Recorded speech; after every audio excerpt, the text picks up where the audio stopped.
ناظرین، پروگرام روحانی جسمانی بیماریوں کا علاج میں آج ہم جو وظیفہ لے کر آئے ہیں وہ ہے دانتوں کا درد۔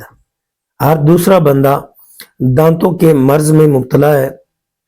انسان کو دانتوں میں اکثر درد رہتا ہے، اس میں خالی پن کی وجہ سے یا کسی وجہ سے بھی۔ تو آج جو وظیفہ ہم پڑھنے جا رہے ہیں وہ ہے دانتوں کے درد کا علاج۔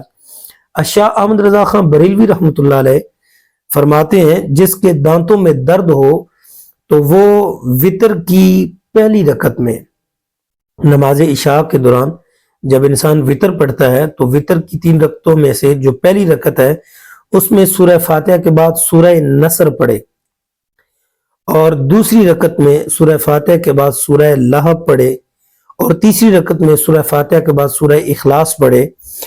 اس نے ایسا عمل کیا تو انشاءاللہ اس کے دانت مضبوط ہو جائیں گے، اور اعلیٰ حضرت اللہ رحمہ لکھتے ہیں اگر 100 سال بھی زندہ رہا تو انشاءاللہ اپنے دانتوں سے گنا بھی اگر کھانا چاہے تو وہ کھا سکتا ہے۔ تو وتر کی نماز میں تینوں رکعتوں میں تینوں صورتیں اکٹھی ہیں، سورہ نصر، سورہ لہب اور سورہ اخلاص بالترتیب وہ وتر کی رکعتوں میں پڑھے گا تو انشاءاللہ دانتوں کی بیماری سے وہ نجات پائے گا۔